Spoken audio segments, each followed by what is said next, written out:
पोटाला चिमटा लावून काहीतरी पैसे वाचवायचं, बचत गटामध्ये कॉन्ट्रीब्यूट करायचं आणि त्याच्यातून काहीतरी अशा नॉनसेन्स गोष्टी करायच्या, पण कुठलाही सॉलिड आणि त्या गोष्टी केल्या गेल्या नाही. त्याला सक्षमीकरणाचे मॉडेल बनवले गेले आहे देशामध्ये. शिलाई मशीन सारख्या गोष्टी सक्षमीकरणाचे मॉडेल बनवले गेले आहे देशामध्ये.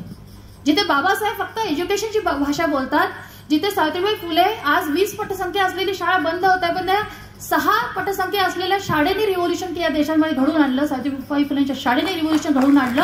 आज एज्युकेशन हाच टूल आहे सक्षमीकरणाचा, पण त्या सगळ्या गोष्टी आज बाजूला ठेवण्यात येत आहे. आणि शाळा बंदीमध्ये सगळ्यात जास्त जर कोणी सफर होणार आहे म्हणजे आज जर मुली शाळा का सोडतात, आज गावात 10वी पर्यंत शाळा आहे, 10वी पर्यंत शाळेत जातात, 11वी दुसऱ्या गावाला शाळा असते म्हणून सोडतात. काही मुली कॉलेज का सोडतात की दुसऱ्या गावाला आणि दुसऱ्या जिल्ह्यामध्ये जाऊन कॉलेज करावं लागतं म्हणून कॉलेज सोडतात. सोडण्यामागचं कारण काय आहे? तुमच्या गावात नाहीये म्हणून बऱ्याचशा मुली सोडतात.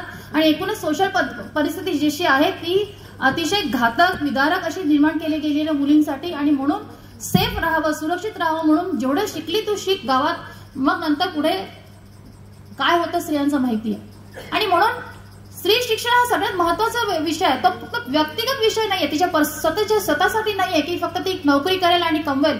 पण तुम्ही जे डेमोग्राफिक आकडे बघता की ज्या देशात स्त्रिया शिकलेल्या असतात तिथे मॅटर्नल मॉर्टॅलिटी म्हणजे माता मृत्यूदर सुद्धा कमी असतो, इन्फंट मॉर्टॅलिटी सुद्धा कमी असते, एकूणच इन्फर्टिलिटी रेट सुद्धा कमी असतो, लोकसंख्येचा कंट्रोल जे असतात त्या सुद्धा गोष्टी कमी असतात. एकूणच शिक्षित झालेली स्त्री किंवा वेल एज्युकेटेड स्त्री या सगळ्या गोष्टींना देशाला हे जे आकडे हवे किंवा प्रगतिशील आकडे हवे यासाठी ती स्त्री मदत करत असते.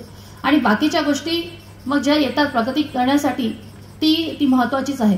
पण एकूणच जर या देशात शाळाबंदी झाली, एकूणच या देशामध्ये जर कंत्राटीकरण झालं आणि खासगीकरण झालं तर सगळ्यात जास्त परिणाम स्त्रियांवर तर होणारच आहे आणि बहुजन समाज हा आणखी जास्त नागवला जाणार आहे.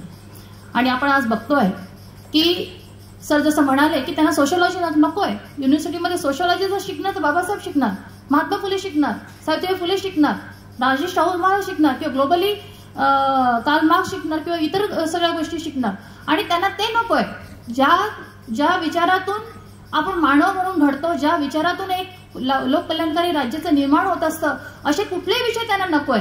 त्यांना फक्त एक स्किल्ड लेबर किंवा सेमी स्किल्ड लेबर तयार करण्यासाठी ज्या गोष्टी आम्हाला पाहिजे आहेत, आमच्या सोसायटीला पाहिजे आहेत, त्या गोष्टी त्यांना युनिव्हर्सिटीत आणायच्या, नॅशनल एज्युकेशन पॉलिसीच्या माध्यमातून आणायच्या आहेत आणि तेवढ्याच गोष्टी त्यांना ठेवायच्या आहेत. त्यामुळे इक्विटी किंवा समानता किंवा फ्रॅटर्निटी ह्या सगळ्या गोष्टी ज्या आम्हाला जे विषय आम्हाला शिकवले जातात ते सगळे विषय त्यांना